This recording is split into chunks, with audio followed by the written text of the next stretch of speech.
Okay, welcome back everyone. And today we'll be talking about the aggregate supply and aggregate demand model. A lot of times you'll see this abbreviated as the ASAD model or the ADAS model. It's all the same thing. So our main goal in this chapter is we want to create a macroeconomic model that allows us to combine all of the macro topics that we've discussed so far and understand how these different features interact in a real economy. So we want to look at GDP, unemployment, inflation, economic growth all together to understand how are unemployment and inflation related, how are GDP and unemployment related, all of these different relationships with these different factors. So to do this, we're going to build the macroeconomic model of aggregate supply and aggregate demand. And this model gives us a better understanding of how supply and demand interact from a macro perspective to reach the macroeconomic equilibrium. So, in chapter 3, when we talked about supply and demand, we were looking at markets for individual goods. So, suppose we're talking about the market for cameras, we're only looking at supply and demand for cameras. But in this model, the aggregate supply and aggregate demand model, we'll be looking at the supply and demand for the total set of outputs that are produced or consumed in an economy. And so this should remind you of GDP, and you'll see how that ties in later. The ADAS model also provides us with a framework for looking at the three goals of economic policy. So it can be used to advise governments on how they can best move forward to improve their country's macroeconomic situation. So governments want to improve economic growth, keep unemployment low, and keep inflation low as well. And this model will show that you can't have it all, but it will also illustrate the different trade-offs between these goals. All right, to start off in this chapter, I first want to talk about the different perspectives that macroeconomists can have on supply and demand. So sometimes we divide macroeconomists into two groups based on their beliefs. The first possible belief is that supply is the most important determinant for the size of the macroeconomy, and demand just sort of follows along. The other side of that coin is the belief that demand is the most important factor in the size of the macroeconomy, and supply just tags along with demand. Most economists believe that a successful macroeconomic approach would need to consider both sides, but we'll talk a little bit about each perspective. All right, so to begin, we're going to talk about the macroeconomics of supply, and our big topic here is Say's law. So Jean-Baptiste Say is a French economist from the late 18th and early 19th century, and he's credited with popularizing this idea that supply creates its own demand. So the idea here is that every time a good or service is produced and then sold, it is income to someone. So whoever sold that product is receiving income on that transaction. That income is then later used to make other purchases. So in this way, demand is created by this initial supply. Economists who agree with this take will call themselves neoclassical economists, and they are economists who generally emphasize the importance of aggregate supply in determining the total size of the macroeconomy in the long run. And what we actually see is that Say's law seems to be a good approximation of what does happen in the long run.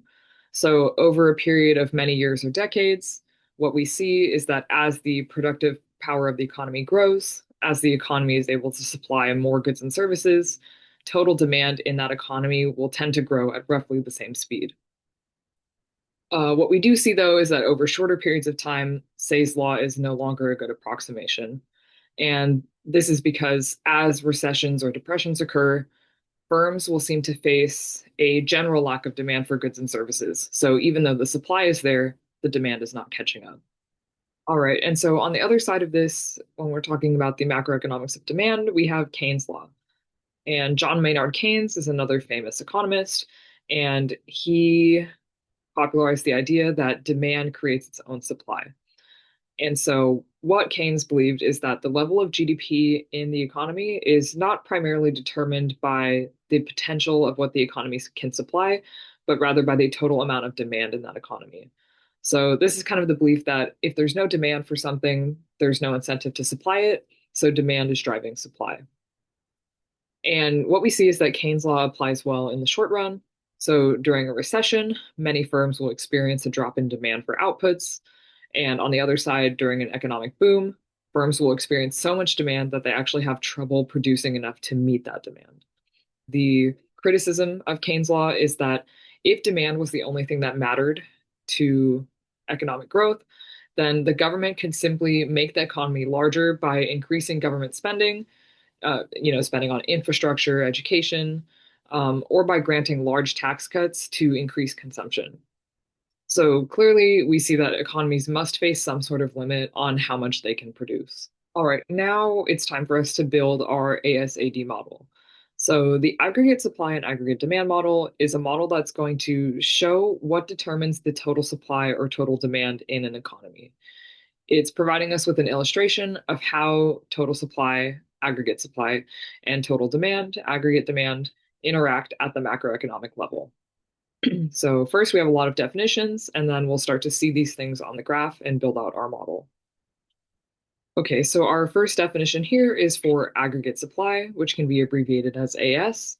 And aggregate supply is the total quantity of output that firms will produce and sell at a specific price level.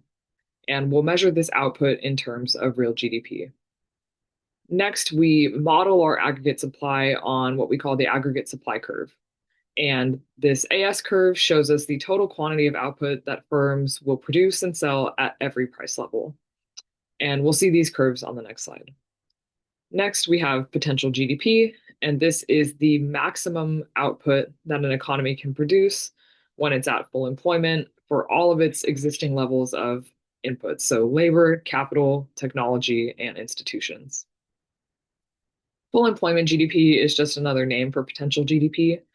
And it's important to know that potential GDP or full employment GDP doesn't mean that we have 0% unemployment or 100% employment. We're at full employment GDP or potential GDP when the economy is producing at its potential and the unemployment rate is sitting at the natural rate of unemployment. All right, now we're going to take a look at some of these terms on the graph so we can visualize them. So first, looking at our graph, we see that we're measuring output as real GDP on our x-axis. So just a reminder here that real GDP is adjusted for inflation. And so this means that we're measuring output in terms of dollars from the base year or constant dollars. Next, if we look over on the y-axis, we see that we're measuring the level of prices. And what we know from the chapter on inflation is that we can use a price index to measure the overall level of prices. So this could be the GDP deflator or the CPI, the consumer price index. Either of those indices would be valuable here to use as our index to measure the price level. Next, let's talk about our aggregate supply curve. So this right here is our aggregate supply or AS curve. And what we see is that it is upward sloping. And the reason for this is that as the price level for outputs increases, while the price of inputs stays the same, firms have a greater incentive to produce more and sell more because they'll earn higher profits. So if the cost to produce goods is staying the same, while the price that firms receive for selling their outputs is increasing, there's a bigger difference between the cost to produce and the price that firms receive for selling goods. And this means that profits are larger. So this will incentivize firms to produce more so that they can earn this larger profit. Next, we're going to look at the potential GDP line, which is this vertical line here. And what this potential GDP line shows us is the maximum quantity of output that the economy can produce when it's at full employment of workers, capital, and technology. So this is the total amount of output that is sustainable in the long run. And a good question here, a natural question here, is if this is our maximum potential output in the long run, how does the aggregate supply curve go past this? So in terms of output, we see that the aggregate supply curve can actually be slightly greater than our potential GDP. And the reason we draw the AS curve like this, intersecting potential GDP, is because in the very short run, it is possible for the economy to produce slightly above its potential GDP. So, over a very short period of time, the economy might be able to produce slightly more than its potential, but over the long run, this higher level of output is not sustainable. All right, the last point I want to make when we're talking about the aggregate supply curve is looking at why the aggregate supply curve takes on this shape. So, what you'll notice is that at the bottom of the curve, or at lower price levels, we see that the aggregate supply curve is much flatter. Whereas at the top of the curve, at higher price levels, the aggregate supply curve is much steeper. And we're going to talk about why that is. So when the economy is at a point on this flatter portion of the AS, let's say that they're right here, the actual level of output is far below the potential GDP. And so what this means is that the economy is likely in a recession. So at this point, lots of workers are unemployed, lots of factories may be idle or operating part-time. And so a lot of our inputs are not being used to their full capacity, and that's why we're operating below our full potential. So at a point such as this one, even a small increase in the price level from say 85 to about 90 is going to encourage a large increase in production. And this is because uh, as the price level of outputs is rising, firms have an incentive to produce more. And when we're at this low level where there's lots of unemployment, lots of factories are idle, even a small increase in price encourages a large increase in production because there are so many resources that are waiting to be used, but they were just waiting for that extra little incentive, that kick to do so. So at these flatter points, even a small change in price is going to cause a very large change in production and therefore increase total output. On the other hand of this, when we're looking at this steeper portion of the AS curve, if the economy is operating at one of these points, let's say we're right here, the economy is operating very close to the potential level of GDP. So this means that most workers are already employed, most factories are going full speed ahead, and so there's not a lot of extra resources or inputs to production that firms have available to them to increase production even if they wanted to. So if we were at this point and prices increased, firms are only able to increase their production by so much. And so there's going to be only a modest change in our actual output. All right, so now we're going to talk about aggregate demand. So aggregate demand, or AD, is defined as the amount of total spending on domestic goods and services in an economy. And aggregate demand, like aggregate supply, will be measured in real GDP. And I think it'll become very clear why that is. So aggregate demand includes four components of demand, which are consumption, investment, government spending, and net exports. And as you'll recall from our chapter on GDP, this was our formula for GDP. So we have that output is equal to consumption plus investment plus government spending plus net exports, which, as a reminder, is exports minus imports. So this gives us a very intuitive understanding as to why we're using real GDP to measure output. So we'll model aggregate demand using the aggregate demand curve. And the aggregate demand curve, or the AD curve, shows the total spending on domestic goods and services at every price level. And we'll move on to our graph so that we can see this. So first, looking at our axes, we'll see that once again, we're measuring output on the x-axis in terms of real GDP, and we're measuring price level on the y-axis, which can be measured by any price index like the GDP deflator or CPI. So we have our aggregate demand curve here, and what we see is that the aggregate demand curve is downward sloping. And the reason for this is because as the price level rises, the amount of total spending on domestic goods and services declines. And there's a few reasons for this. There are three reasons why the aggregate demand curve is sloping downward. And so the first reason is the wealth effect. So as the price level in an economy increases, money becomes weaker. The purchasing power of money is reduced. And so this is something that we talked about in our chapter on inflation. When there's inflation, price levels rise and money becomes weaker. So as a result, people are able to buy less, and so consumption will decline. And so we call this the wealth effect because as inflation occurs and the price level rises, it's reducing the wealth that people feel. So when inflation occurs and goods become more expensive, even though you have the same amount of money, it feels like it's worth less. And so your consumption will decline. And so we see this on our graph where if the price level rose from, say, 85 to 95, we see some decline in total consumption. The second effect that causes the aggregate demand curve to slope downwards is the interest rate effect. So as the prices for outputs rise, which we see here on our y-axis, this means that purchases are requiring more money or more credit to complete. And because of this, interest rates are going to increase. So as prices for outputs rise, we'll see an increase in the interest rate.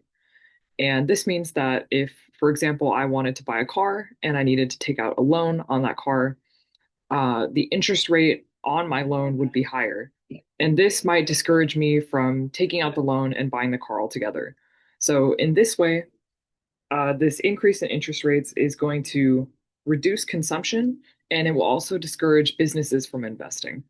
So, again, as price levels are rising, we're seeing the interest rates rise, and this is going to lead to some decrease in aggregate demand by way of consumption and investment. Lastly, we have the foreign price effect.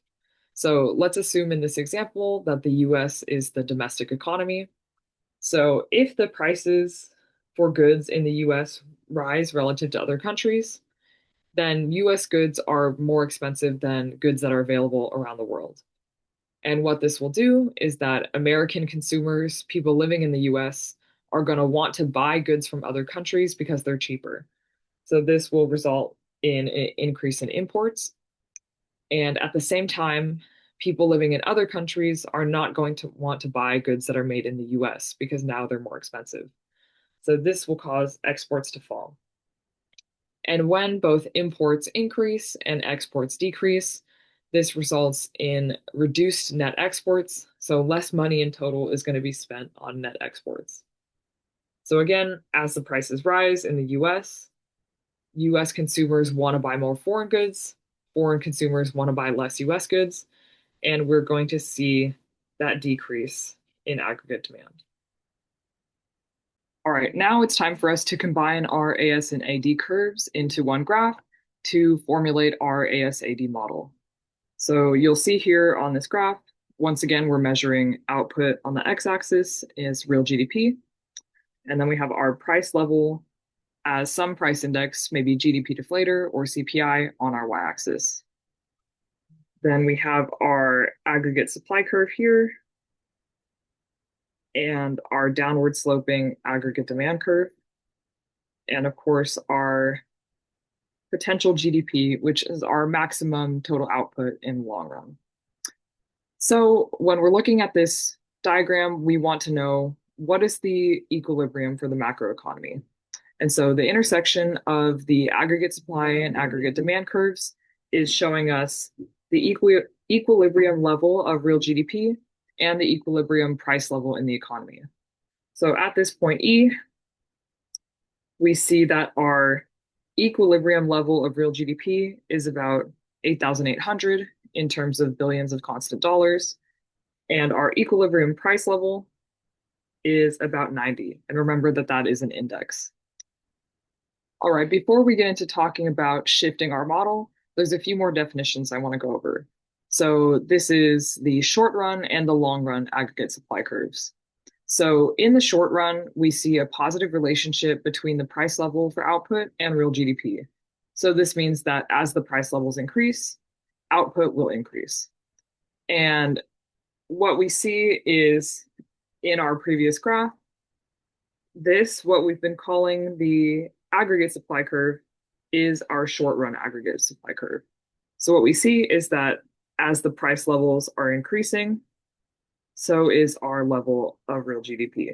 So as price is going up, so is our level of real GDP. Now, the other aggregate supply curve that we have is the long run aggregate supply curve. And in the long run, there is no relationship between the price level for outputs and real GDP. So this means that in the long run, our output is fixed at a certain quantity that is unaffected by price levels. And we have actually already drawn this as our potential GDP line. So really another name for the potential GDP line is the long run aggregate supply curve. So again, looking on our graph, we could actually label our potential GDP as the long run aggregate supply curve. All right, so I've drawn another ASAD model here just to help us understand these new definitions. So on our x-axis, we have GDP, which can be abbreviated as Y, and on our y-axis, we have the price level. So nothing has changed with our aggregate demand curve. That will always be downward sloping and will always be called aggregate demand. Our aggregate supply curve, which is upward sloping to show the relationship between the price level for output and real GDP in the short run, we were previously calling just the aggregate supply curve, but you'll now see it labeled as short run aggregate supply. And this vertical line here for potential GDP, which just shows us that in the long run, there is no relationship between price level for outputs and real GDP, we can now call the long run aggregate supply curve. So long run aggregate supply and potential GDP are one and the same. Short run aggregate supply is our upward sloping aggregate supply curve. And lastly, we want to be comfortable with identifying our equilibrium point in the ASAD model. So in this model, our equilibrium is given to us by the intersection between aggregate demand and short run aggregate supply. And this equilibrium point is telling us the equilibrium level of output and the equilibrium price level in this economy. Okay, now that we've established our ASAD model and we've looked at equilibrium, we're going to talk about shifts in aggregate supply. And this will feel somewhat similar to shifts in supply and demand in chapter 3, but it's important to note that this model is different. We'll talk about some of the differences later, but now we're looking at shifts in the total supply of output in the entire economy. And so the two factors that can shift our AS curve are first, productivity growth, and second, changes in input prices. So when we have productivity growth, we have an increase in output per worker. And in our chapter for growth, we measured productivity as GDP per capita. So when there's an increase in output per worker, this means that the same number of workers are able to produce more output than they did before. And so because of this, production is cheaper. So at every price level, firms are going to be willing to supply more in terms of total output. So looking at our graph, again, we're measuring output in terms of real GDP. And on our y-axis, we have price level. And we see that our original short run aggregate supply curve is here at SRAS 0. We have our aggregate demand curve as well, which is downward sloping. And then our original level of potential GDP is shown here by the LRAS 0 line. So when worker productivity grows, as I said, the same number of workers can produce more. And so this is going to cause our short run aggregate supply curve to shift to the right. So this is an increase in aggregate supply. And the reason our SRAS will shift to the right is because improved productivity means that firms are going to produce a greater quantity of output at every price level. So we'll see our economy moves from this original equilibrium to a new equilibrium point here. And at this new equilibrium point, We see that there is a decrease in the level of prices and an increase in real GDP or total output. So that's the result of the shift in the short run aggregate supply curve. Because we have increased productivity, we're also going to see a shift in potential GDP. And this is because with increased productivity, workers are producing more GDP. So this means that our full employment level of workers is actually going to correspond to a higher level of potential GDP. So this is going to cause our long run aggregate supply curve to shift to the right. All right, so another way that we can see a shift in aggregate supply is through a change in input prices. So we're going to talk about it from the perspective of an increase in input prices. So first we have our original short run aggregate supply curve at SRAS 0. And we see that that is intersecting our aggregate demand curve and creating this original equilibrium point of E0. So when there is an increase in the prices of inputs that are used widely across the entire economy, this is going to impact aggregate supply. So some examples of widely used inputs are energy, so gas, oil, electricity, or labor. So if there's a economy-wide increase in wages, so let's say minimum wage goes up, this will impact aggregate supply. When inputs become more expensive, this means that at each given price level for outputs, there's a higher cost to production. And so this will discourage production because profits are reduced. So this will cause our short run aggregate supply curve to shift to the left. So our new short run aggregate supply is here at SRAS 1. And what we see is this moves us to a new equilibrium point at E1, where there is a reduction in GDP or total output, and there is an increase in the price level. So overall, the effect of this increase in input prices is leading to reduced GDP, which could potentially be a recession. There's going to be higher unemployment because we're moving away from our potential GDP. And there are also higher prices due to inflation. Just another term here that you might hear is the term stagflation. So when a shift to the left in the short run aggregate supply curve leads to a stagnant economy that has both high unemployment and high inflation, we would call this stagflation. So here we've talked about an increase in input prices, but the reverse effect would happen if there was a decrease in input prices.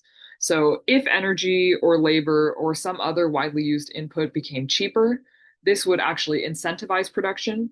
And instead, we would see our short run aggregate supply curve shift to the right. And this would create a new equilibrium with a higher level of GDP and a lower price level.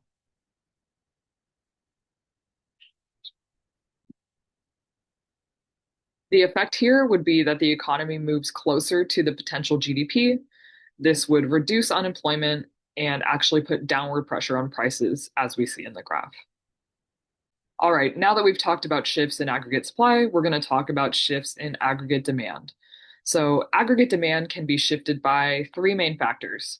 First is any change to the confidence that consumers or firms have in the economy. So when consumers and firms are confident about the future of the economy, they think that the economy is doing well, they will tend to consume and invest more. So when we think that we're in a period of an economic boom, people are less worried about the future. They feel secure, so they'll consume or invest more. On the other hand, when consumers or firms feel that there's a recession coming or they believe that we're entering recession, they'll tend to be more cautious and they will reduce consumption or reduce investment. The second change that can shift aggregate demand is when the government chooses to implement what we call fiscal policy. So, the fiscal policy is a tool that the government has at their disposal to help them to reach certain macroeconomic goals. And there are two types of fiscal policy. First is government spending. So the government can choose to increase or decrease spending to directly impact aggregate demand. So because government spending is a part of aggregate demand, if the government increases government spending, this will increase aggregate demand. And on the other hand, if they decrease government spending, it will reduce aggregate demand.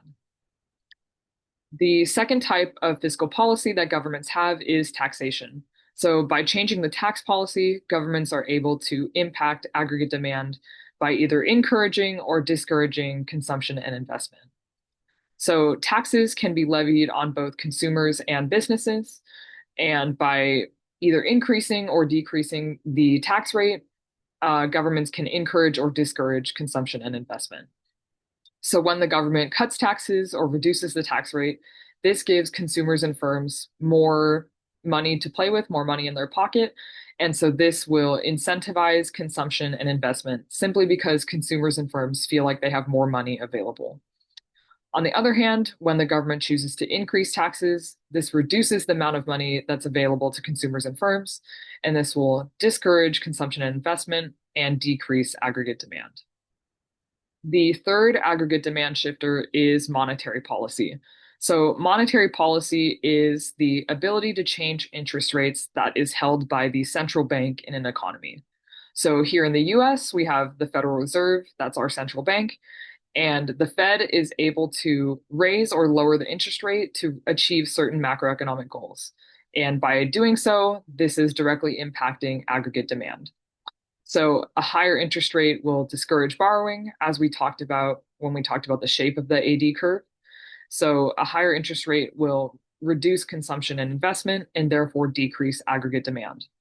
On the other hand, a lower interest rate means that borrowing is cheaper. So this will incentivize consumption and investment and increase aggregate demand.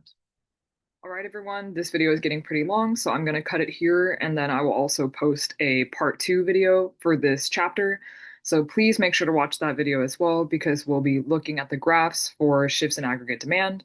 We'll be wrapping up talking about the different perspectives with Say's law and Keynes' law in the ASAD model, and we'll be going over some practice problems which will be crucial for your assignment. All right, thank you.